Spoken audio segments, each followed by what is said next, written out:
রব্বুনাল্লাযী আ'তা কুল্লা শাইইন খালকাহু সুম্মা হাদা। রব হচ্ছেন সেই, আমার প্রভু হচ্ছেন তিনি, যিনি সমস্ত সৃষ্টিকে, সমস্ত মাখলুকাতকে যিনি সৃষ্টি করেছেন, আর সৃষ্টি করার পর তার চলার জন্য পথ তৈরি করে দিয়েছেন। তিনি হচ্ছেন আল্লাহ পাক, যিনি সৃষ্টি করেন আর পথের দিশা দেন। তিনি হচ্ছেন আল্লাহ পাক, তিনি হচ্ছেন রব। শুধু বানান না, বানাবার পরে তার প্রয়োজনটাও মিটাই দেন।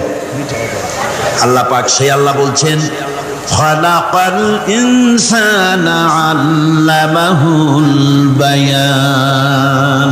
তিনি মানুষ সৃষ্টি করেছেন। আমি সম্ভবত দ্বিতীয় দিনে আপনাদেরকে বলেছিলাম, মানুষ বানর থেকে আসে নাই, মানুষ ওরাং ওঠাং থেকে আসে নাই, মানুষ সিম্পাজি থেকে আসে নাই, মানুষ বাঁদরের গোষ্ঠী নয়, মানুষ এসেছে মাটি থেকে, আদম থেকে। মানুষের পূর্বপুরুষ হচ্ছেন হযরতে আদম আলাইহিস সালাম। মানুষের পূর্বপুরুষ কে? আদম আলাইহিস সালাম। আর মানুষের পূর্বপুরুষ হচ্ছেন আদম আলাইহিস সালাম, আর তার উৎপত্তি হচ্ছে মাটি থেকে। মানুষ এসেছে আদম থেকে, আদম এসেছে মাটি থেকে। এখন আল্লাহ পাক বলছেন যে আমি হচ্ছি তোমার স্রষ্টা, আমি তোমাকে বানাইছি। কোরআনে কারীমের কথা এভাবে বলছে, কাইফা তাকফুরুনা বিল্লাহি ওয়া কুনতুম আমওয়াতান ফাহিয়াকুম সুম্মা ইউমীতুকুম সুম্মা ইউহয়ীকুম সুম্মা ইলাইহি তুরজাউন। হে মানুষ, তোমরা কিভাবে কুফরি করো, অস্বীকার করো, আল্লাহর সাথে নাফরমানি করো? কিভাবে করো? যে আল্লাহ তুমি ছিলে মৃত্যু, তোমাকে আল্লাহ পাক জিন্দা করেছেন। এই জিন্দা থেকে আবার মৃত্যু করবেন, আবার মৃত্যু থেকে তোমাদেরকে জিন্দা করবেন, আবার সেই আল্লাহর কাছে তোমাদেরকে ফিরে আসতে হবে। সুতরাং মানুষ জন্মের পূর্বে সব মৃত্যু ছিল, এ কথা তো আজ বিজ্ঞানসম্মত কথা, বৈজ্ঞানিক সত্য কথা। মানুষ জন্মের আগে মৃত্যু ছিল। কিভাবে? মানুষের উৎপত্তি থেকে এলো, কোরআনে কারীম তা পরিষ্কার করে বলছে। তোমাকে কিভাবে সৃষ্টি করেছে তুমি দেখো।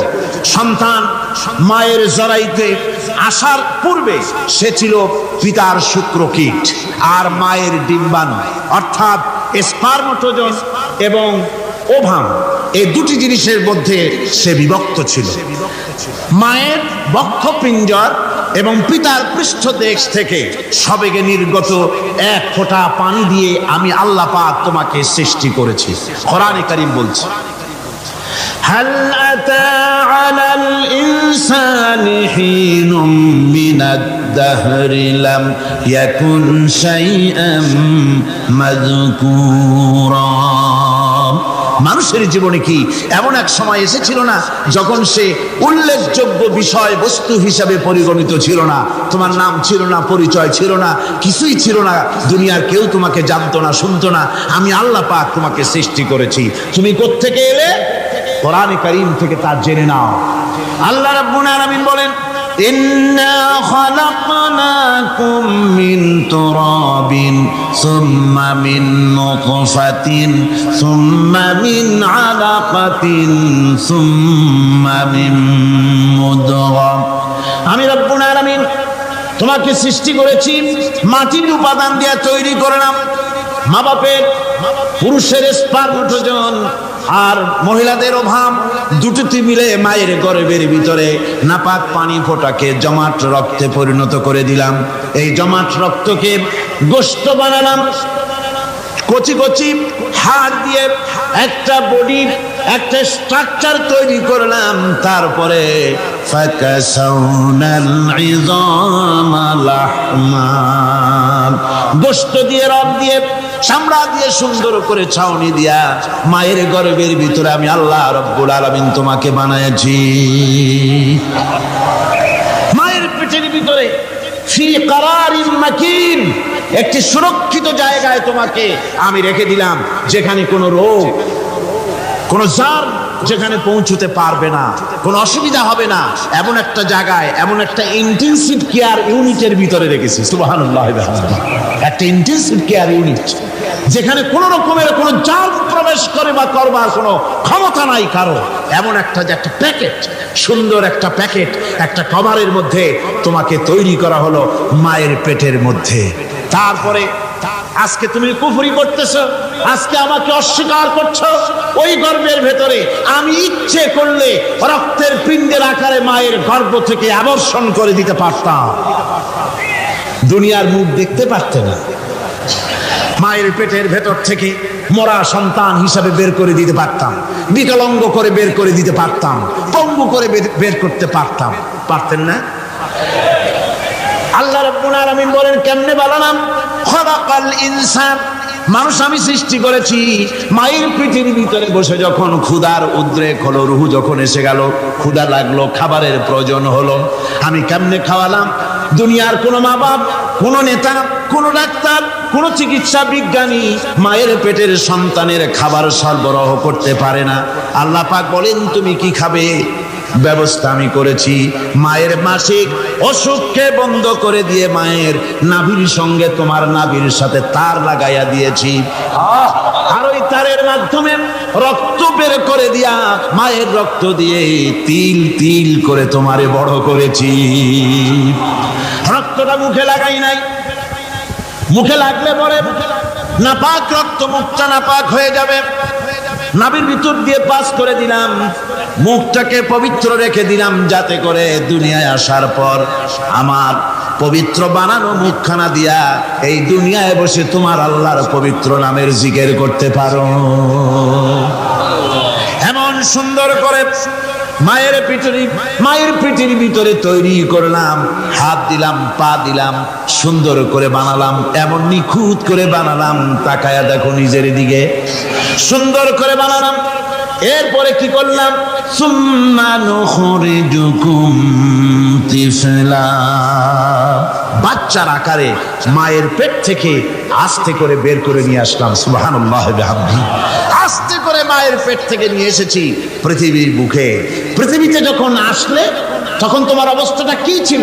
ক্ষুধার যন্ত্রণায় যদি মরেও যেতে, কান্দা ছাড়া ভাষা নাই। ভাষা আছে? কোন হুঁশ ছিল আমাদের? কোন জ্ঞান ছিল?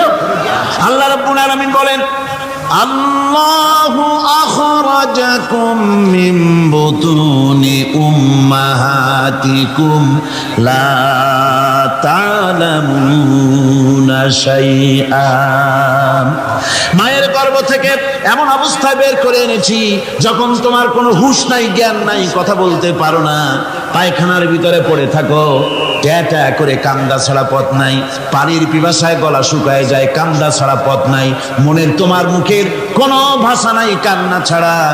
আমি তোমার এমন আল্লাহ, আমি তোমার এমন স্রষ্টা, আমি তোমার এমন রব, তোমার ভাষা নাই বলে মায়ের কলিজার ভেতরে আমি তোমার প্রতি এক দুর্বিনীত মহব্বত পয়দা করে দিয়েছি। তোমার কান্না তোমার মায়ের বুকের মধ্যে শেল বিঁধে যায়। তুমি যখন কাঁদো, কান্নার আওয়াজ যখন মায়ের কানে চলে যায়, হাজারো কাজ ফেলে মা দৌড়াইয়া বাচ্চারে কোলে নেয়। কি খাবে? কেউ তৈরি করে না। আল্লাহ রাব্বুল আলামিন বলে বান্দারে, দুনিয়ায় আসার আগে তুমি কি খাবে? খাবারের বন্দোবস্ত আমি আল্লাহ করেছি, আমি এমন স্রষ্টা। তুমি দুনিয়া আসার 6 মাস আগে তোমার মায়ের বুকের ওপরে তোমার খাদ্য গরম করে আমি আল্লাহ রিজার্ভ করে রেখে দিয়েছি। সেই খাদ্য শুধু খাদ্য নয়, রোগের প্রতিষেধক, এটা ওষুধ। আজ বিজ্ঞানীরা, চিকিৎসা বিজ্ঞানীরা বলছেন মায়ের দুধ সন্তানের খাদ্যের, মায়ের দুধের চাইতে কোনো বিকল্প কিছুই নাই। সন্তান পৃথিবীতে এলে মায়ের প্রথম দুধটা, গ্রামে গঞ্জে অশিক্ষিত এলাকায় প্রথম দুধটা ফেলে দেয়, এটাকে মনে করে এটা খারাপ, এটা খাওয়াতে নাই, তাহলে ধনুষ্টঙ্কার হবে, হাবিজাবি কথা বলে। আল্লাহ দুধ বানাইছে বাচ্চার ধনুষ্টঙ্কার হওয়ার জন্য। মায়ের ওই প্রথম দুধটা হচ্ছে সন্তানের জন্য সমস্ত রোগের প্রতিষেধক। সে ছিল পেটের ভিতরে একটা কাভারের মধ্যে, ওখানে কোনো জার্ম ছিল না, কোনো রোগ জীবাণু ছিল না। ও পৃথিবীতে এসেছে যেখানে অক্সিজেনের ভেতরে জাম রয়েছে, বাতাসের ভিতরে জাম রয়েছে, যার পরিবেশটা খারাপ হয়ে আছে, মানুষের শ্বাস প্রশ্বাসে নিঃশ্বাসে হাজার রোগ জীবাণু ঘুরছে, এই রকমের একটা পৃথিবীতে এসেছে। আসার পরে কচি স্বাস্থ্য, কচি শরীর, কচি হার্ট, কচি লাংস, সেটাকে প্রতিরোধ করবে কি করে? সেজন্য আল্লাহ পাক মায়ের দুধের ভিতরে সমস্ত রোগের প্রতিষেধক দিয়ে দিয়েছেন। সুবহানাল্লাহ। আজকের বিজ্ঞানীরা তা স্বীকার করেছেন। অনেক মা তার সন্তানকে দুধ দেন না নিজের শরীর স্বাস্থ্য ভালো রাখার চিন্তা করে, বাচ্চাকে দুধ খাওয়ান না। এটা অত্যন্ত নির্মম কাজ। বাচ্চাকে দুধ খাওয়ালে বাচ্চার সাথে মায়ের মহব্বত বাড়ে। ইউরোপে, আমেরিকায় মাকে মা বলে ডাকে না, বাপকে শ্রদ্ধা করে না, সম্মান করে না। তার কারণ সেখানে মায়েরা তার সন্তানদেরকে কোলে নেয় না, সন্তানদেরকে ফিডার খাওয়ায়। আর আমি নিজের চোখে দেখেছি মায়েরা ইউরোপে, আমেরিকায় যখন শপিং এ আসে, তখন রাস্তায় যখন আসে, তখন ওই পুশ চেয়ার গুলিতে বাচ্চাকে শোয়াইয়া বাচ্চা এভাবে পুশ চেয়ারে করে ঠেলে নিয়ে যায়, আর কুত্তার বাচ্চাগুলি কোলে করে ঘুরে বেড়ায়। কুত্তার বাচ্চা কোলে নেয়, নিজের বাচ্চা পুশ চেয়ারে করে ঠেলে। সেই জন্য মায়ের প্রতি সন্তানের মহব্বত হয় না, সন্তানেরও মায়ের প্রতি কোনো শ্রদ্ধা জাগে না। আল্লাহর কি ব্যবস্থা! মায়ের কলিজার মধ্যে মহব্বত পয়দা করে দিয়েছেন আল্লাহ পাক। মায়ের বুকের দুধের ভিতরে আল্লাহ রাব্বুল আলামিন, আল্লাহ পাক বলছেন, আমি মানুষ সৃষ্টি করেছি আর তার সমস্ত প্রয়োজন মিটিয়েছি, তার খাবারের সব প্রয়োজন মিটিয়ে দিয়েছি। দুধটাকে ঘন করি নাই, হজম করতে পারবে না বলে ওই দুধটা সামান্য পাতলা করে দিয়েছি, ওর ভিতরে সামান্য মিষ্টি দিয়েছি। দুধের বোটার ভিতরে একটা ছিদ্র দিলে, চোষা মারলে পরে অনেকগুলি দুধ বেরিয়ে এসে গলাটা আটকে যেত, তোমার কচি কণ্ঠ গলা আটকে যেত, শ্বাস করতে পারতে না।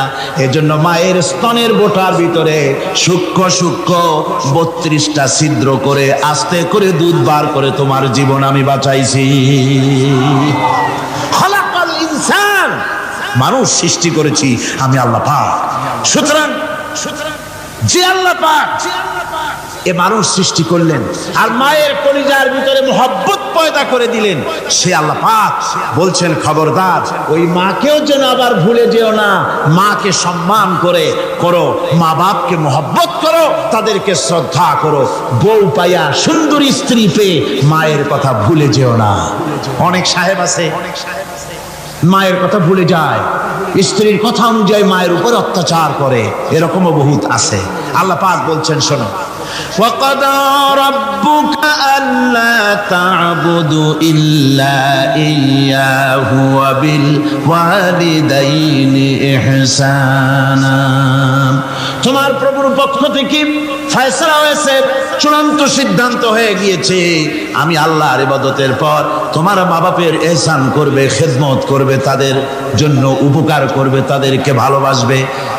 আল্লাহ রাব্বুল আলামিন বলেন, মা বাবার সঙ্গে কেমনে কথা বলবে, তাদের সাথে কিভাবে আচরণ করবে, আল্লাহ তাও শিখিয়ে দিয়েছেন।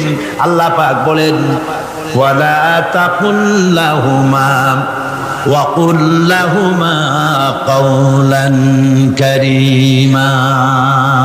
মা বাবার সাথে সম্মানজনক কথা বলো। ওয়া কুল লাহুমা কাওলান কারীমা, সম্মানজনক কথা বলো। মাথায় ঝাঁকি দিয়ে রাগ করে চোখ মোটা করে কথা বলো না।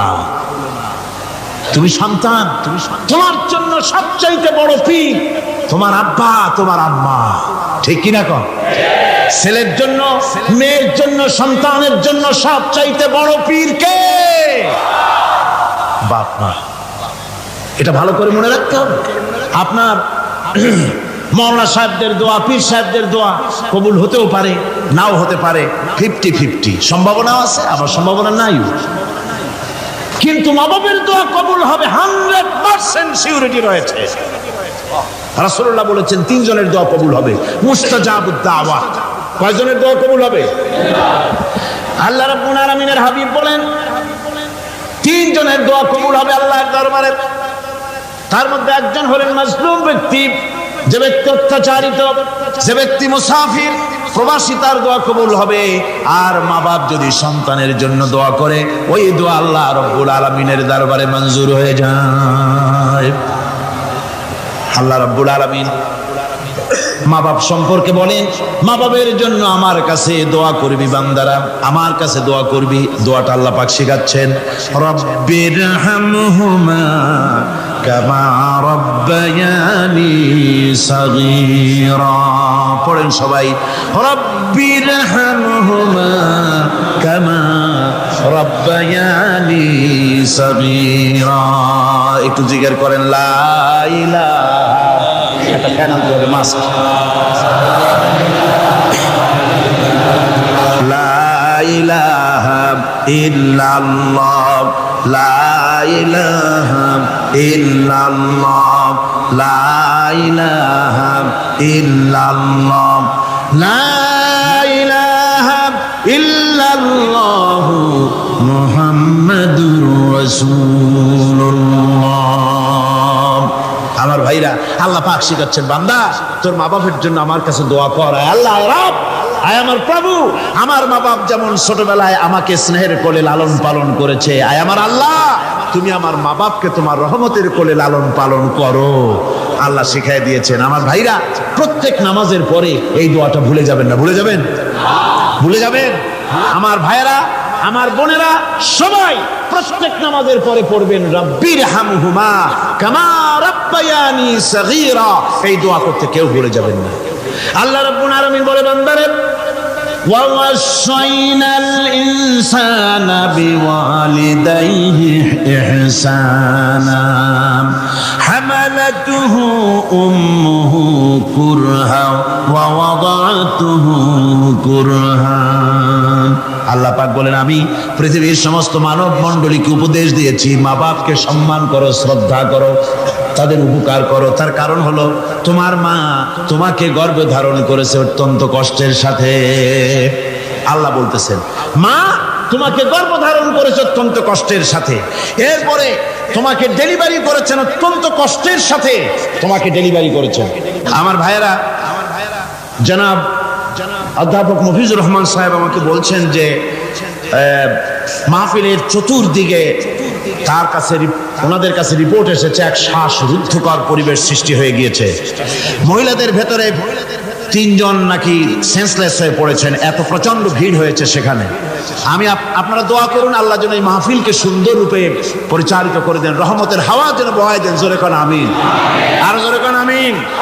আমি দেখতে পাচ্ছি আপনারা ঠাসাঠাসি করে বসেছেন, তারপরেও আল্লাহ পাক কোরআন শরীফে বলেছেন, তোমরা যদি অপর ভাইকে একটু জায়গা করে দাও, নিজের জায়গা কম করে, আল্লাহ বেহেশতের মধ্যে তোমার জায়গা বাড়াই দেবেন। আল্লাহ পাক কোরআন শরীফে বলেছেন। আমি সমস্ত মুসলমান, একজনও দাঁড়াবেন না, এক বান্দাও দাঁড়াবেন না। বসা অবস্থায় আপনারা সামনের দিকে চেপে আসেন, এই মঞ্চের দিকে বসা অবস্থায় সমস্ত মানুষ নড়ে চড়ে বসেন, হরকতে বরকত হবে, নড়ে চড়ে বসেন। আর এই ফাঁকে দাঁড়াবেন না, খবরদার।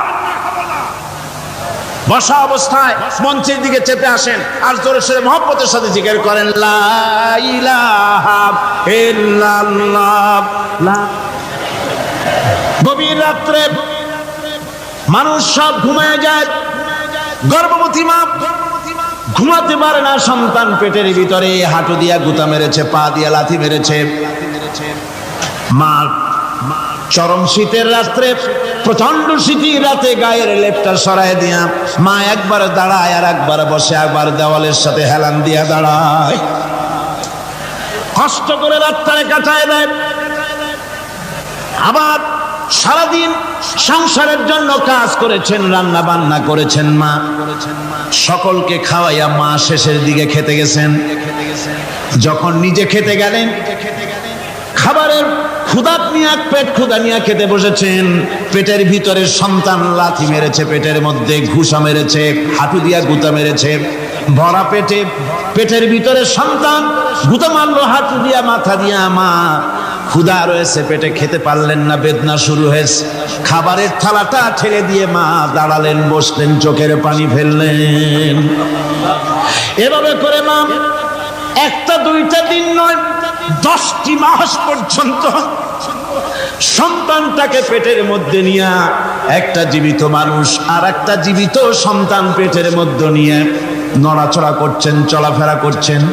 কিতাবের মধ্যে এসেছে রাতের বেলায় মা যে ঘুমাতে পারেন না সন্তানের নড়াচড়ার কারণে, রাতভর ইবাদত করলে যত সওয়াব পাওয়া যেত আল্লাহ ওই সওয়াব মায়ের আমলনামায় লিখে দেন। সন্তান পেটে থাকার কারণে খেতে পারে না, পেট ভরে, ক্ষুধায় কষ্ট পায় মা, এই জন্যে 10 মাস ধরে রোজা রাখলে যে সওয়াব হতো আল্লাহ রাব্বুল আলামিন মায়ের আমলনামায় রোজার সওয়াব লিখে দেন। 10 মাস পুরে গেল, সন্তান ডেলিভারির সময় চলে এলো, মায়ের মন বিমর্ষ, সন্তান ডেলিভারি হবে না জানি মরে যায় নাকি, না জানি অপারেশন লাগে নাকি, কি অবস্থা হবে, মা খেতে পারে না, মুখটা শুকায়া যায়। ডেলিভারির সময় যখন আসে মা বাবার কাছ থেকে বিদায় নিয়ে যায়, স্বামীকে একান্তে গোপনে ডেকে নিয়ে বলে, প্রাণের স্বামী, দীর্ঘদিন একসঙ্গে ঘর কন্যা করেছি, অপরাধ হয়ে যেতে পারে, আমারে মাফ করে দিও, আমার মনে হয় এবার আমি আর বাঁচবো না, সংসার থাকলো চাবি থাকলো সব বুঝে নাও, আমারে মাফ করে দিও। মা চলে গেল সতিকা গৃহে, ক্লিনিকে চলে গেল, অপারেশন থিয়েটারে চলে গেল, অথবা ডেলিভারির জায়গায় চলে গেল। ডেলিভারি পেইন শুরু হয়ে গেল, বেদনা শুরু হয়ে গেল, এক একটা বেদনা যেন মায়ের এক একটা মৃত্যু যন্ত্রণা শুরু হয়ে যায়। এমন যন্ত্রণা, প্রসব বেদনা দুনিয়ার ভুক্তভোগী মা ছাড়া আর কেউ জানে না। এই চরম বেদনার ভেতর দিয়ে, চরম কষ্টের ভিতরে মা যখন একটা বাচ্চা প্রসব করলো, জিহাদের ময়দানের মতো মা রক্তাক্ত হয়ে গেলেন, সন্তান দুনিয়া এলো, মা তখন অস্থির থাকেন। এত বড় বিরাট কষ্টের ভিতরে আল্লাহ রাব্বুল আলামিন বলেন, সন্তান যখন ডেলিভারি হয়ে গেল, মায়ের মনের ভিতরে আমি তখন এই ফিলিংস, এই টেন্ডেন্সি জাগ্রত করে দিই, দেখ কি হয়েছে। মা তখন দেখতে চায় কি হয়েছে। মায়ের সামনে যখন এত কষ্টের, হৃদয় রিংড়ানো, কলিজার 32টি নাড়ি ছেঁড়া যন্ত্রণার সন্তান যখন মায়ের চোখের সামনে আসে, আল্লাহ পাক বলেন, মা যখন তার ছেলের মুখের দিকে তাকায়, মেয়ের মুখের দিকে তাকায়, আল্লাহ বলেন 10 মাসের পেটে ধরা কষ্ট আর ডেলিভারির সব কষ্ট মায়ের মন থেকে মুছে ফেলে দেই। আল্লাহ রাব্বুল আলামিন বলেন, খবরদার দুনিয়ার মানুষ, এমন মায়ের সাথে নাফরমানি করবি না, এ মায়ের সাথে নাফরমানি করবি না, মাকে সম্মান করবি, মার কাছে দোয়া চাবি। দুনিয়ায় যদি সম্মান চাও, রিজেক্ট চাও, মায়ের পায়ে ধরে কাঁদো। মায়ের জাতি অনেক সম্মান তার। রাসূল করিম সাল্লাল্লাহু আলাইহি সাল্লামকে প্রশ্ন করা হয়েছে, হুজুর খেদমত করবো কার? হুজুর কয় মায়ের। তারপরে কার? হুজুর কয় মায়ের। তারপরে কার? হুজুর বলেন মায়ের। তারপরে কার? তোমার পিতা। 3 গুণ, তোর মায়ের মর্যাদা 3 গুণ বেশি, তোর বাবার চাইতে মর্যাদা বেশি। সুবহানাল্লাহ পড়েন। আর আজকে ইসলামের শত্রুরা তারা বলে যে ইসলাম নারীর অধিকার আদায় করে না, নারীর অধিকার ইসলাম দেয় নাই তো কে দিয়েছে? আমার বন্ধুগণ, বিশ্বনবী জনাব মুহাম্মদ রাসূলুল্লাহ সাল্লাল্লাহু আলাইহি ওয়াসাল্লাম মসজিদে নববীর ভিতরে বসে আছেন। এক বৃদ্ধা মহিলা মসজিদের মধ্যে প্রবেশ করলেন। হুজুর বৃদ্ধাকে দেখে দাঁড়ায় গেলেন, বিশ্বনবী বুড়ি মেয়ে লোককে দেখে দাঁড়ায় গেলেন। আল্লাহর নবী বুড়িকে দেখে দাঁড়ালেন। বুড়ি যখন কাছে এলেন, আল্লাহর নবী নিজের গায়ের চাদর বুড়ির জন্য বিছায়া দিলেন। বুড়ি বসলেন। এরপরে কথাবার্তা সারার পর বুড়ি যখন বিদায় হবেন, হুজুর আবার দাঁড়ালেন। বুড়ি মহিলা চলে গেলেন। সাহাবায়ে কেরাম বলেন, ইয়া রাসূলুল্লাহ, কিছুই বুঝলাম না, একজন বৃদ্ধা মহিলার জন্য বিশ্বনবী দাঁড়ান আর গায়ের চাদর বিছান, আমরা বড় আশ্চর্য হয়ে গেলাম। নবীজি বলেন, ও আমার সাহাবীরা, তোমরা জানো না, এই মহিলাকে চিনতে পারো নাই, আমি আমার মায়ের দুধ আমার জীবনে কিসমতে তেমন হয় নাই, আমি আমার মায়ের দুধ তেমন কিসমতে পাই নাই। যার বুকে দুধ খেয়ে যার কোলে কাখে চড়ে আমি বড় হয়েছি, আমার সেই দুধ মা ইনি হযরতে হালিমাতুস সাদিয়া। আর সেই দুধ মা রাসূলুল্লাহ নিজে সম্মান দিয়েছেন মায়ের। খবরদার মাকে অসম্মান করবেন না, মাকে সম্মান করবেন, মাকে শ্রদ্ধা করবেন। আমার বন্ধুগণ, আলেম ওলামা পীর বুজুর্গদের জন্য হাদিয়া তো দেন আপনারা, কোনো নিষেধ নাই, দেন। হাদিয়া দেওয়াও সুন্নত, নেওয়াও সুন্নত, দিবেন, আমি কোনো নিষেধ করি না। কিন্তু আমি বলতে চাই, পীর বুজুর্গদের কাছে, আলেম ওলামাদের কাছে হাদিয়া দিয়া আল্লাহরে যত না খুশি করতে পারবেন, এই ডালিম বেদানার মৌসুমে বেদানা একটা ভেঙে নিজ হাতে যদি মায়ের মুখে তুলে দেন, আল্লাহর আরশ খুশি হয়ে যাবে, আল্লাহর আরশে আজিম খুশি হয়ে যাবে, আল্লাহ পাক খুশি হয়ে যাবে। মায়ের খাওয়াও, বাপকে খাওয়াও, তোমার সবচেয়ে বড় পীর তিনি। সুবহানাল্লাহ, সুবহানাল্লাহ। মা বাপ যদি একটু দোয়া করে দেয়, তোমার জিন্দেগির কাম শেষ। একটু বদদোয়া করলে জাহান্নামে যাবা। কোন পীর সাহেব বদদোয়া করলে জাহান্নামে যাবে এমন কথা নয়, কোন মাওলানা বদদোয়া করলে দোজখে যাবে এমন কথা নয়। রাসূল বলেছেন, হুমা জান্নাতুকা ওয়া নারুকা। মা বাপ তোমার বেহেশত, মা বাপ তোমার জাহান্নাম।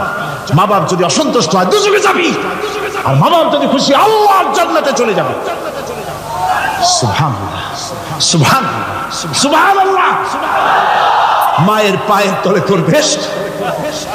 আমরা পুরুষ, আমাদের গত বছর বলেছি, আমরা পুরুষ, আমাদের পায়ের তলে জুতা, আমাদের পায়ের তলে কি? শুধু জুতা। আর আমার মা, আমার মায়ের জাতি যারা এই প্যান্ডেলে বসে আছেন, আমার মায়েরা, বোনেরা, মায়ের জাতি যারা পৃথিবীতে, মায়ের জাতির পায়ের তলে আল্লাহর বেহেশত। সুবহানাল্লাহ।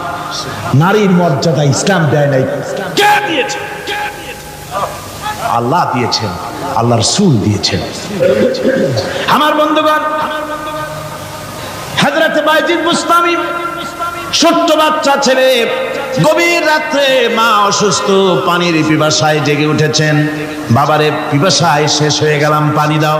ছেলে ঘরের ভিতরে পানি না পেয়ে বাইরে দৌড়াদৌড়ি করলেন। অনেক দূর থেকে পানি নিয়ে এসে দেখেন মা ঘুমায় গেছেন। পানি নিয়ে দাঁড়ানো, পৌষ মাস, মাঘ মাসের শীতের রাত, ফজরের সময় মায়ের ঘুম ভেঙে গেল। তাকিয়ে দেখেন বাইজিদ দাঁড়ানো, হাতে পানি থরথর করে কাঁপছে। জিজ্ঞাসা করে, বাইজিদ তুমি দাঁড়ানো কেন? ছোট্ট বাচ্চা বলে, মা পানি চেয়েছিলে তুমি গভীর রাত্রে, পানি ঘরে ছিল না, অনেক দূর থেকে আনতে হয়েছে। মা বলছে, ঘুমাও নাই কেন গ্লাস থুইয়া?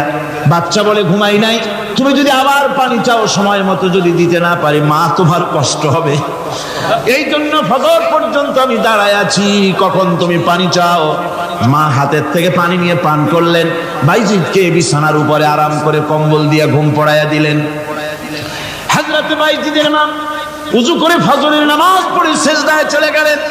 চিৎকার মেরে কেঁদে বলেন, আমার রব, আমার আল্লাহ, আমি আমার বাইজিদের মা, আমি মা হয়ে বাইজিদের জন্য দোয়া করি। বাইজিদ আমার জন্য আজকে যা করেছে, আমি মা, আমার কলিজা ঠান্ডা হয়ে গেছে।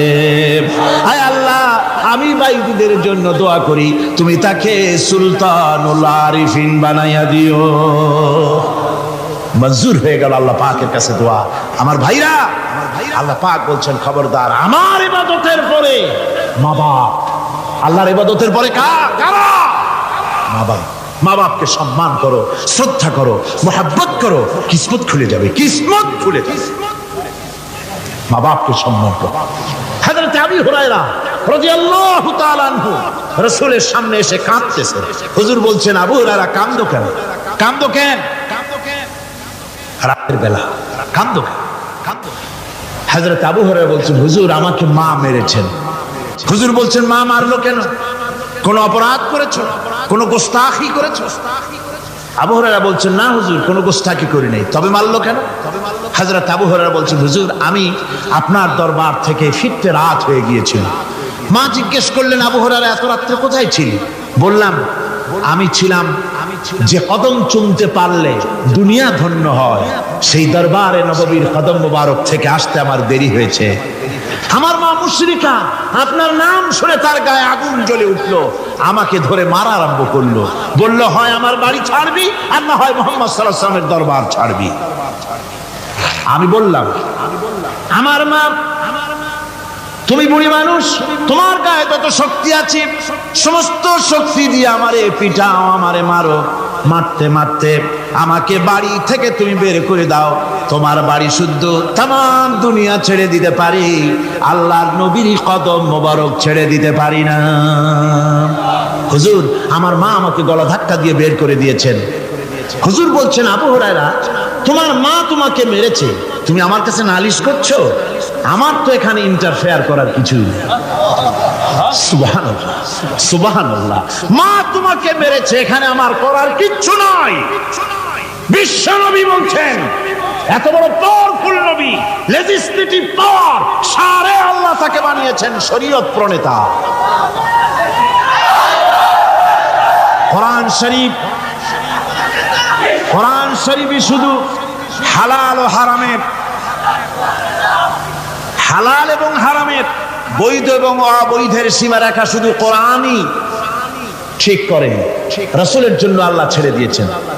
আল্লাহ রাসূলও হারাম, হালাল এবং হারামের বৈধতা অবৈধতার সীমারেখা নির্ধারণ করেছেন। এত বড় ক্ষমতা তার, এত বড় পাওয়ারফুল বিশ্বনবী, তিনি বলছেন মা মেরেছে, আমার করার কিছু নাই। চিন্তা করেন কত বড় কথা, এ কথা লোট কত। হযরত আবু হুরায়রা বলেন, ইয়া রাসূলুল্লাহ, মা মাকে মেরেছেন, আমি আল্লাহর নবীর কাছে মায়ের বিরুদ্ধে নালিশ করতে আসি নাই। বললেন, কেন এসেছো? হযরত আবু হুরায়রা বলেন, হুজুর এসেছি একটা কারণে, আমি জানি আল্লাহর নবী যদি আল্লাহর দরবারে হাত উঠায়া কোনো জিনিস বলে, আল্লাহ রাব্বুল আলামিন সঙ্গে সঙ্গে মঞ্জুর করে নেন। হুজুর আমি এসেছি, মেহেরবানি করে দোয়া করুন আমার মাকে যেন আল্লাহ হেদায়েত নসিব করে দেন। আল্লাহ নবী হাত উঁচু করে বললেন, আল্লাহুম্মা হিদি উম্মা আবি হুরায়রা, আয় আল্লাহ আমি দোয়া করি আবু হুরায়রার মাকে তুমি হেদায়েত নসিব করে দাও। রাসূলুল্লাহ দোয়া করছেন আর আবু হুরায়রা সমানে দৌড়াচ্ছেন। তিনি দৌড়াচ্ছেন, পিছন থেকে কয়েকজনে আবু হুরায়রার জামা টেনে ধরেছে, দৌড়ো। তাদের জানা আবু হুরায়রা খুব ভদ্রলোক মানুষ, কোন ঝড় ঝামেলার মধ্যে থাকে না, রাগ সাক করে না, চিৎকার মারে না, দৌড় মারে না, এত ভদ্র শরীফ, দৌড়ায় কি? না জানি কোন বিপদ বুঝি ঘটে গেছে। পিছন থেকে জামা টেনে ধরে বলে, দৌড়াও কেন? হযরত আবু হুরায়রা জামা সাহাবীর হাত থেকে ছিনায় নিয়ে বলেন, জামা ছেড়ে দাও, আমাকে দৌড়াতে দাও, আমি দৌড়াইয়া বাড়িতে দেখতে চাই, আমি দৌড়াই আগে আমার বাড়ি পৌঁছতে পারলাম না, আমি যাওয়ার আগে আমার আল্লাহর নবীর দোয়া আমার বাড়ি পৌঁছে গেছে, আমি এইটা দেখতে চাই। হযরত আবু হুরায়রা বাড়িতে গিয়ে দরজা নক করলেন, ভেতর থেকে আওয়াজ এলো, কে? হযরত আবু হুরায়রা বলেন, মা আমি তোমার আবু হুরায়রা ফিরে এসেছি। মা বলছেন, বাবা অপেক্ষা করো, দরজা খুলতেছি। হযরত আবু হুরায়রা বলেন, মায়ের গলার আওয়াজের ভিতরে শিরকিয়াতের কর্কশতা পেলাম না, মায়ের গলার আওয়াজের ভিতরে তাওহীদের গন্ধ পেলাম। আমার মনে হলো তীর নিক্ষিপ্ত তীর তার নিশানায় পৌঁছে গেছে। কিছুক্ষণ পর মা আমার বেরিয়ে এলেন, মাথা থেকে চুলের থেকে বুড়ি মানুষ, সাদা চুলের ভিতর থেকে পানি পড়তেছে। মা বলল, বাবারে তোমারে মারার পর আমি বড় অনুতপ্ত হয়েছি, অনুশোচনা করেছি, আমি গোসল করেছি, মনে মনে ভাবলাম আমার ছেলে তো কোনো খারাপ জায়গায় যায় নাই, কেন তারে মারলাম, আমি বড় লজ্জায় পড়েছি তোমারে মেরে। ও আমার আবু হুরায়রা, আমি গোসল করেছি, পবিত্র হয়ে গেছি, জলদি করে আমাকে নিয়ে চলো বিশ্ব নবী জনাবে মুহাম্মদুর রাসূলুল্লাহর দরবারে। হযরত আবু হুরায়রা মা ঘোষণা করলেন, আশহাদু আল্লা ইলাহা ইল্লাল্লাহু ওয়াহদাহু লা শারীকা লাহু ওয়া আশহাদু আন্না মুহাম্মাদান আবদুহু ওয়া রাসূলুহু। আমার ভাইরা, মা বাপ সবচেয়ে সম্মানের জিনিস, আল্লাহর ইবাদতের পরই মা বাপের খেদমত করতে হবে। আল্লাহ পাক বলছেন, বান্দারে দেখ, মায়ের পেট থেকে আনলাম, মায়ের বুকের মধ্যে মহব্বত পয়দা করলাম, এত মহব্বত দিলাম তোর উপরে, যে কোনো বিদেশে যান, যেখানে যান, বাড়িতে ফিরলে পরে সকলে ছেলে মেয়ে ভাই বোন সবাই দেখবে সুটকেসে আমার জন্য আনছে কি। সবাই চিন্তা করবে আমার জন্য কি এনেছে। একমাত্র মা সন্তানের মুখের দিকে তাকাবে কখন খাইছে সে। সুবহানাল্লাহ, সুবহানাল্লাহ। আমার বাসার মুখখানে শুকনা, তুই বুঝি আজকে কিছু খাইস নাই। বিদেশে যেসব সন্তান থাকে, মা কাটা কবুতরের মতো ছটফট করে।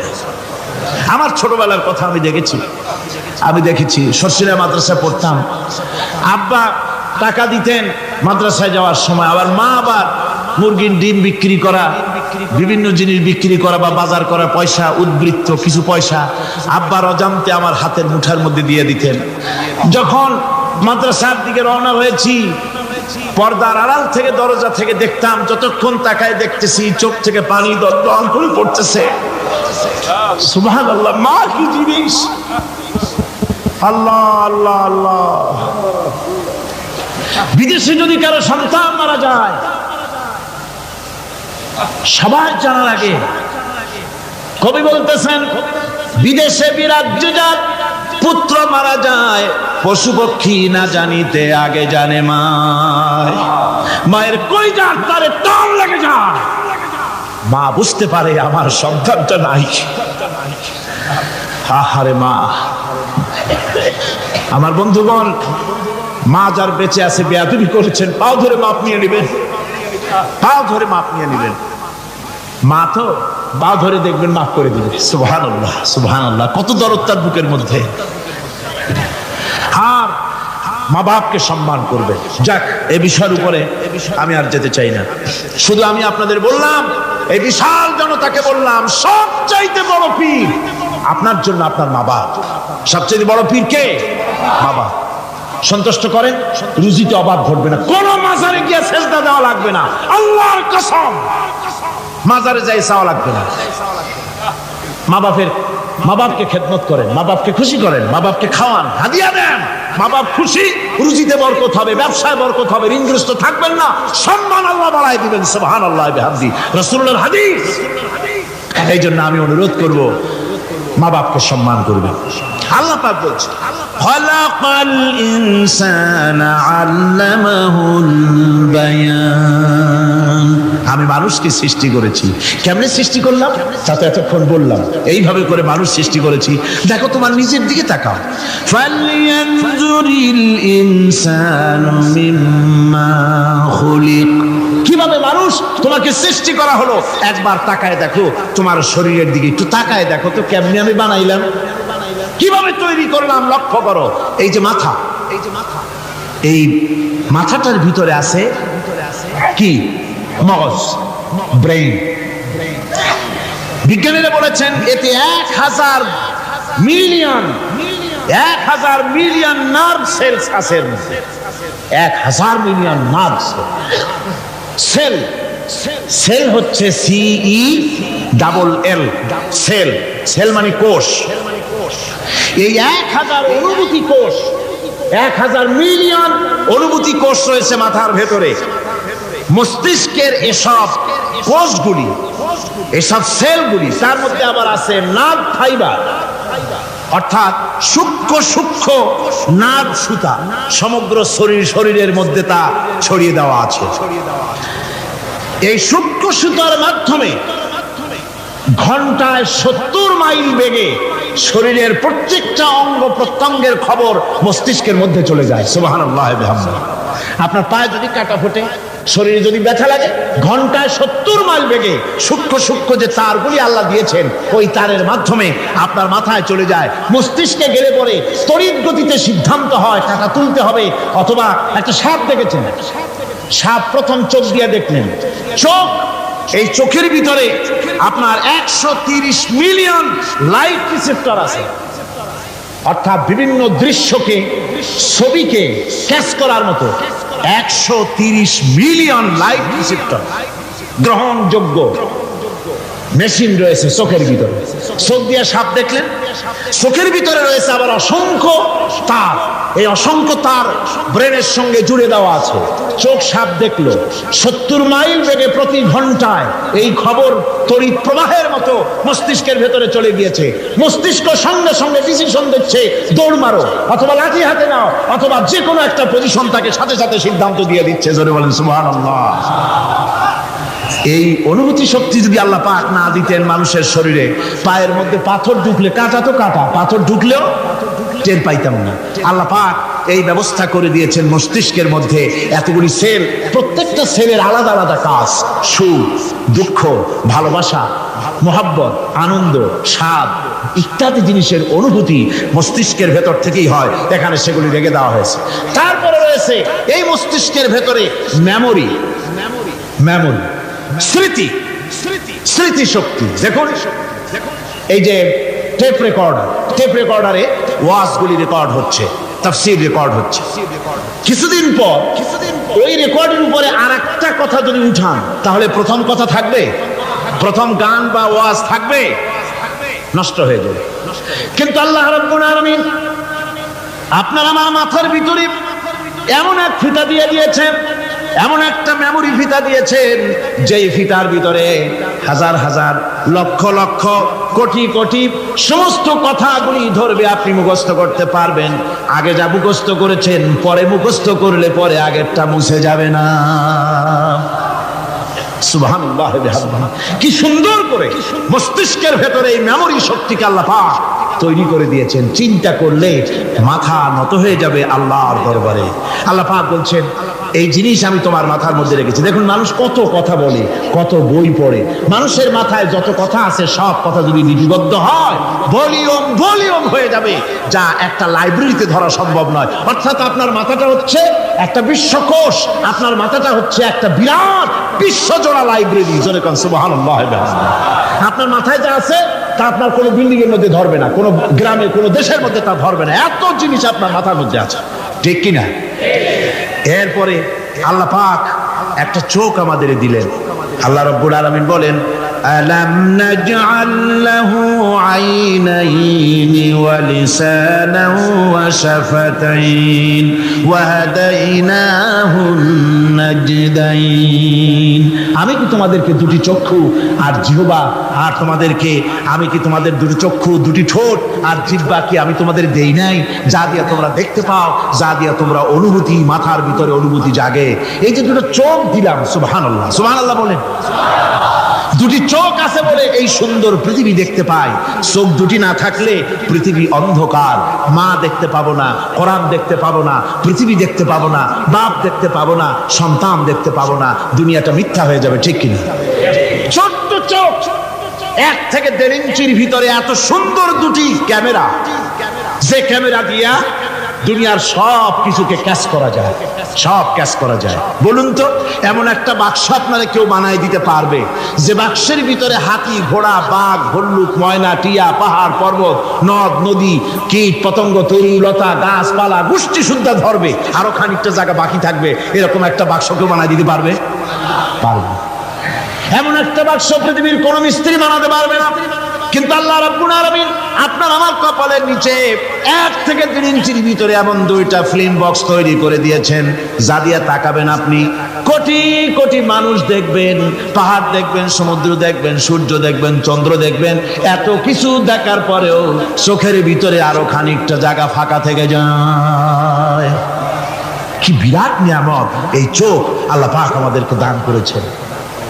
এই চোখকে হেফাজতের জন্য আবার চোখের উপরে সানসেট তুলে দেওয়া আছে, সানসেট ভুরু, আল্লাহ ভুরু লাগায় দিয়েছেন, নিচে একটু হাড় জায়গায় দিয়েছেন, উপরে সানসেট, ভেতরে চোখ, যাতে করে বল এসে লাগলে পরে চোখটা গলে না যায়, আছাড় খেলে পরে চোখটা গলে না যায়, চোখটাকে সেফ সাইডে রেখে দিয়েছেন আল্লাহ পাক সুবহানাহু ওয়া তাআলা। আল্লাহ পাকের কাছে শুকরিয়া তো আদায় করলাম না, আদায় করি। আসুন পড়ি আমরা সবাই, আলহামদুলিল্লাহি রাব্বিল আলামিন। আল্লাহ পাক বলেন, আলাম নাজআল লাহু আইনাইনি ওয়া লিসানান ওয়া শাফাতাইন। জিহ্বা দিলাম আমি তোমাকে, এই জিহ্বার ভিতরে 3000 আস্বাদন স্তর আছে। বিজ্ঞানীরা বলেছেন একটা জিহ্বার মধ্যে 3000 আস্বাদন স্তর আছে, প্রত্যেকটা স্তরের সাথে মস্তিষ্কের সাথে তার লাগানো আছে। জিহ্বায় সব জিনিসের টেস্ট নেবে আর তার অনুভূতি, তার স্বাদটা ওখানে টের পাবে মস্তিষ্কের ভেতরে। এই জিহ্বা আল্লাহ পাক দান করে দিলেন মুখের মধ্যে। সুবহানাল্লাহি বিহামদিহি। সব রকমের স্বাদ পান না একরকম? জিলাপির স্বাদ একরকম, রসগোল্লার স্বাদ আর এক রকম, ছানার স্বাদ আর এক রকম, বেলের স্বাদ একরকম, তালের স্বাদ আর এক রকম, মুরগির স্বাদ একরকম, খাসির স্বাদ আর এক রকম, লট্টা ফিশের স্বাদ একরকম, শুটকির স্বাদ আর এক রকম, কোরাল মাছের স্বাদ আর এক রকম, শাকের স্বাদ আর এক রকম। হাজার হাজার খাদ্য দ্রব্যের স্বাদ এক জিহ্বা দিয়ে আল্লাহ রব্বুল আলামিন নেওয়ার তৌফিক দিলেন। খালাকাল ইনসান, কি সুন্দর করে মানুষ বানালাম। দেখিস না, শুকরিয়া আদায় করিস না, এগুলি দেখবি আর শুকরিয়া আদায় করবি কি সুন্দর করে আমি আল্লাহ তোমাকে সৃষ্টি করেছি। শুধু তাই নয়, আল্লাহ পাক বলেন ইয়া আইয়ুহাল ইনসানু মা গাররাকা বিরাব্বিকাল কারীম। ও মানুষ, কোন জিনিস তোমাকে ধোঁকায় ফেলে দিল? তোমার মহান প্রভুর ইবাদত থেকে, গোলামি থেকে কোন জিনিস তোমারে ধোঁকায় ফেলে দিল? কেন ধোঁকায় পড়ে গেলে? আল্লাহ রাব্বুল আলামিন তাই বলেন ইয়া আইয়ুহাল ইনসানু মা গাররাকা বিরাব্বিকাল কারীম। কোন জিনিস তোমাকে ধোঁকায় ফেলে দিল? ওই মহান আল্লাহ রাব্বুল আলামিনের ইবাদত থেকে, গোলামি করা থেকে। কি সুন্দর করে বানালাম। আমার ভাইরা, আমার নিজের জীবনে এক দৃষ্টান্ত আমি প্রায় বলি লোকদেরকে। ছোটবেলায় মাদ্রাসা থেকে বাড়ি ফিরতেছি, তখন গয়নার নৌকা, লঞ্চ নাই, নৌকা। সেই নৌকা বিরাট লম্বা নৌকা, 4-5 জনে দাঁড় বায়, বড় বড় লম্বা লম্বা দাঁড়, শিপ নৌকা, খুব লম্বা নৌকা। এই নৌকাগুলি প্যাসেঞ্জার বহন করে। স্টেশন আসতে পরে ঢোল পিটায়, মানুষ এসে ওঠে। রাতের বেলায় চলতে হয়, রাতেই এগুলো চলতো বেশি, আজকাল এগুলি আর নাই। সেই নৌকার মাঝখানে থাকতো বাঁশ পোতা, দুই দিকে মানুষ শোবে, নৌকার দুই দিকে মাথা দিয়ে, একদিকে পা দিয়ে শোবে। ছাত্র জীবন, শুয়ে আছে এরকম করে, কিন্তু পা লম্বা করা যায় না, পা লম্বা করলে আর একজনের বুকের উপরে গিয়ে ওঠে। এভাবে করে পা কতক্ষণ গোটো করে রাখা যায়? কিছুক্ষণ পর মনের মধ্যে চিন্তা জাগলো যে আল্লাহ, হাঁটুতে তো ব্যথা করতেছে, এই হাঁটুগুলি যদি নাট বল্টুর মতো মোড়ায় মোড়ায় খোলার সিস্টেম করে দিতে, তাহলে তো এখন কষ্ট হতো না। ঠ্যাংডারে মোড়ায়া খুলিয়া তারপরে ব্যাগের মধ্যে ভরিয়া বালিশের কাজ হতো, ঠ্যাংও ব্যথা করতো না। ছাত্র হলে যত চিন্তা মাথার মধ্যে আসে, এইসব চিন্তা, কেনুর মধ্যে একটা মুড়ি পেঁয়াজ হলে ভালো হইতো, এইসব চিন্তা করতেছে। চিন্তা করে করে এক ফাঁকে ঘুম এসে গেল। সকালবেলায় নৌকা যখন ফিরেছে স্টেশনে, ঘুম ভেঙে গেল যাত্রীদের চিৎকারে। একজন বলছে আমার মানি ব্যাগ চুরি হয়েছে, আর একজন বললো আমার হ্যান্ড ব্যাগ গেছে, আর একজন বলছে আমার ব্রিফকেস গেছে, চোরে নিয়ে গেছে। ওরা তো যার যার হারানো জিনিস নিয়ে ব্যস্ত। আমি তখন তওবা করতেছি যে আল্লাহ, আমার বুদ্ধিমতো যে বুদ্ধি রাত্রে করলাম, এই বুদ্ধিমতো যদি মানুষের হাতে এবং কেনুতে থাকতো নাট বল্টুর মতো করে মুড়ি পেঁয়াজ দেওয়া, আর ওইগুলি যদি থাকতো ব্রিফকেসের মধ্যে, হ্যান্ডব্যাগের মধ্যে, তাহলে তো সকালবেলায় শুনতাম কেউ বলতো যে আল্লাহ আমার তো ঠ্যাং চুরি হয়ে গেছে, কেউ বলতো আমার তো হাত চুরি হয়ে গেছে। আল্লাহ আল্লাহ আল্লাহ আল্লাহ, আল্লাহু আকবার।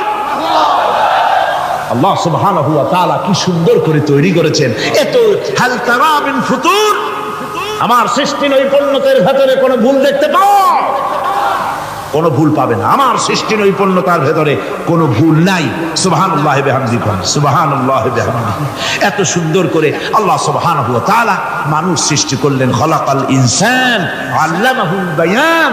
তিনি মানুষকে কথা বলা শিখিয়েছেন, তিনি মানুষকে সৃষ্টি করেছেন এত সুন্দর করে, চামড়া দিয়ে, সুন্দর করে চোখ দিয়ে, চুল দিয়ে, মুখ দিয়ে, কি সুন্দর করে বানিয়েছেন। সুবহানাল্লাহ। দেখুন, পায়ের তালুর চামড়া একরকম, তলার চামড়া আর এক রকম, বুকের চামড়া একরকম, পিঠের চামড়া আর এক রকম, ঠিক কিনা কর? পায়ের উপরের যে চামড়া, ওই চামড়াটা যদি পায়ের তলায় হতো, 2 দিনও হাঁটা যেত না। প্রতি সপ্তাহে 3 বার করে হাফসুল করা লাগবে। কোন ঠিক কিনা? আল্লাহ সুবহানাহু ওয়া তাআলা যেখানে যেটা দরকার তাই দিয়েছেন। আর ওরা বলে কি, কয় যে আল্লাহ নাই, দেয়ার ইজ নো গড। ছাগল কোথাকার। গ্যাগারিন বলেছেন, ইউরি গ্যাগারিন প্রথম মহাশূন্যচারী, মহাশূন্য পরিভ্রমণ করে এসে বললেন যে মহাশূন্যের লক্ষ লক্ষ মাইল পরিভ্রমণ করে এলাম। মহাশূন্যে হিন্দুরা যাকে ভগবান বলে, খ্রিস্টান যাকে গড বলে, মুসলমানেরা যারা আল্লাহ বলে, এই লক্ষ লক্ষ মাইলের কোন জায়গায় অস্তিত্ব দেখলাম না। কিসের আল্লাহ, কিসের গড? নাউযুবিল্লাহি মিন যালিক। কত বড় ছাগল! তুমি দেখ আল্লাহ রে, তুমি তো নিজের শরীরই নিজে দেখো না। আমরা কি আমাদের নিজের শরীরটা দেখি? আয়নার সাহায্য ছাড়া হাতটা কেমন, হিপটা কেমন, ব্যাকটা কেমন, পেছনের উরুটা দেখতে কেমন, আজ পর্যন্ত আয়নার সাহায্য ছাড়া দেখতে পারি নাই। নিজের শরীরটাই দেখতে পারি নাই, আর এই শরীরের স্রষ্টাকে দেখতে চাই। সাহস তো কম না পাগলের। আল্লাহ সুবহানাহু ওয়া তাআলা তিনি মানুষকে সৃষ্টি করেছেন, কত সুন্দর করে তিনি বানিয়েছেন। একবার লক্ষ্য করে দেখো, শুকরিয়া আসবে আল্লাহর দরবারে, মাথা নত হয়ে আসবে। কি সুন্দর করে আল্লাহ পাক বানিয়েছেন। মানুষের শরীরে কিডনি লাগবে দুটি, কিডনি লাগবে একটা। কিডনি কি? কিডনি হচ্ছে আপনার পেশাবকে ছেঁকে বের করে দেয়, একটা দারুণ জিনিস আপনার শরীরের জন্য। কিডনি যদি ইনঅ্যাক্টিভ হয়ে যায়, হাত পায়ে পানি এসে হাত পা ফুলে আপনি মৃত্যুর দিকে এগোতে থাকবেন। এই কিডনি, এই ছাকনি মাত্র একটা হলে চলে, কিন্তু আল্লাহ পাক ছাকনি এই কিডনি দিয়েছেন দুটো। কটা দিলেন? দুটো। একটা যদি কখনো ডিসঅর্ডার হয়ে যায়, আর একটা দিয়ে যেন আমার বান্দা কাজ চালায় নিতে পারে। সুবহানাল্লাহ বিহামদিহি, সুবহানাল্লাহ।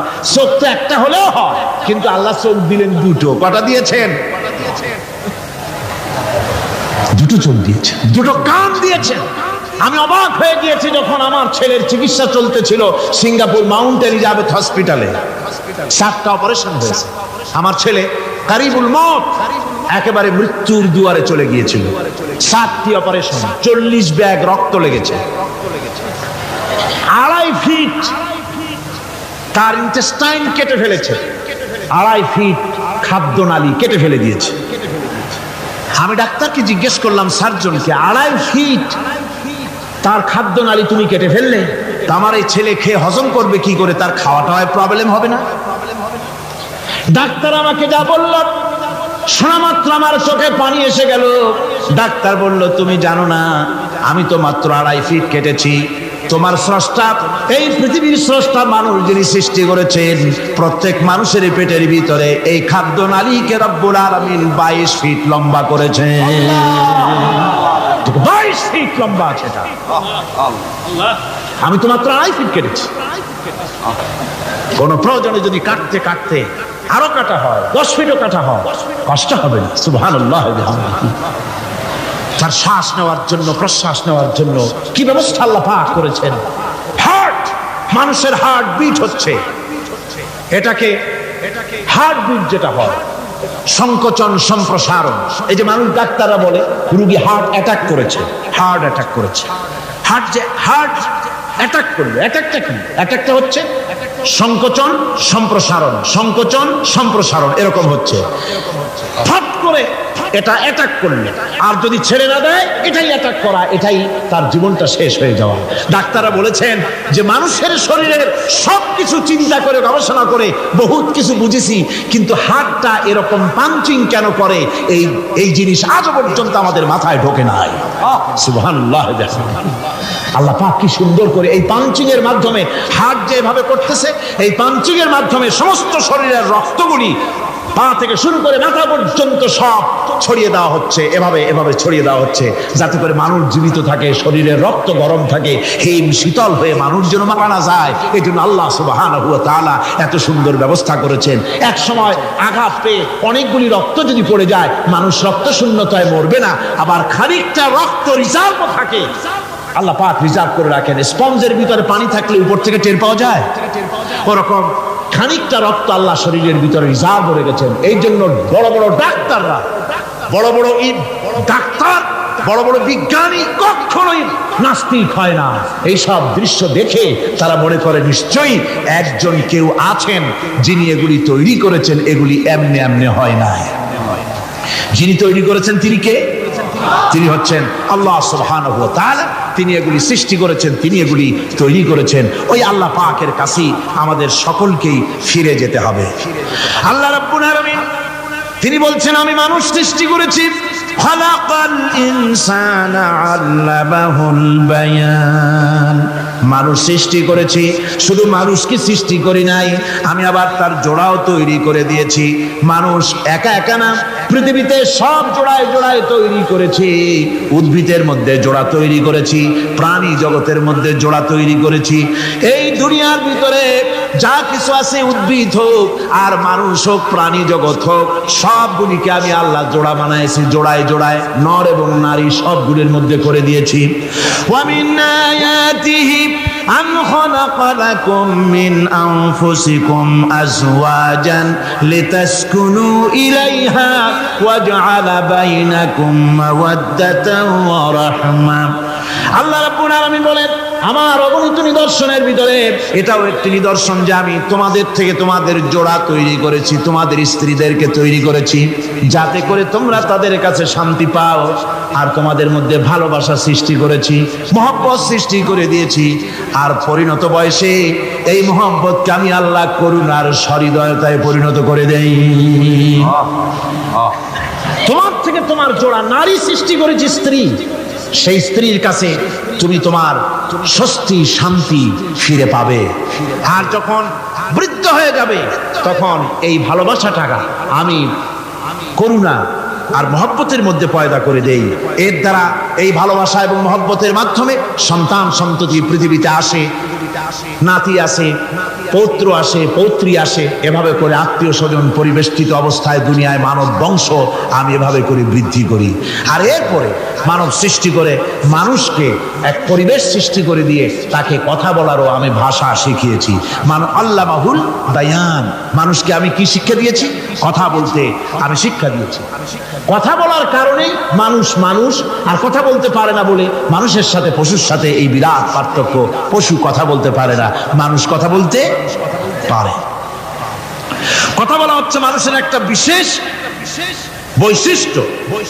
আরে বায়ান শব্দের অর্থ শুধু কথা নয়, বায়ান শব্দের অর্থ হচ্ছে চেতনা, বুদ্ধি, অনুভূতি, প্রজ্ঞা, মেধা, চিন্তা, বিবেচনা, ইচ্ছা শক্তি, প্রতিরোধ শক্তি, এসবগুলি বায়ানের ভিতরে সীমাবদ্ধ। যে আমি বায়ান শিক্ষা দিয়েছি, তার মানে এতগুলি জিনিস আমি তোমার মধ্যে আমি সৃষ্টি করে দিয়েছি মানুষের মধ্যে। এরপরে এ বায়ান একটি শিক্ষা। শিক্ষা বলতে বোঝায়, এই শিক্ষাটা আল্লাহ সবাইকে দিয়েছেন। মাছ সাঁতার কাটতে পারবে, পাখি আকাশে উঠতে পারবে। পাখিকে আল্লাহ ওড়ার ক্ষমতা দিয়েছেন। মুরগির বাচ্চা ডিমের থেকে বের করে পানির মধ্যে ছেড়ে দিবেন, ও সাঁতার কাটতে পারবে না। আপনি আমারে কোন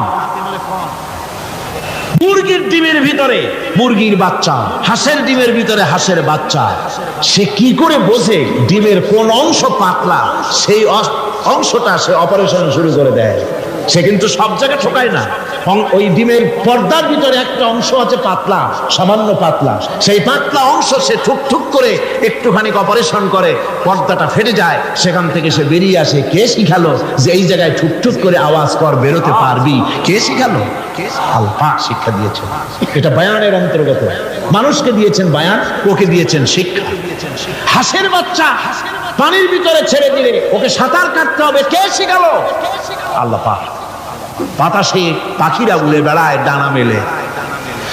আওয়ালাম ইয়ারাউ ইলা তায়রি সাফাতিন ওয়া ইয়াকবিদনা মা ইউমসিকুহুন্না ইল্লার রাহমান।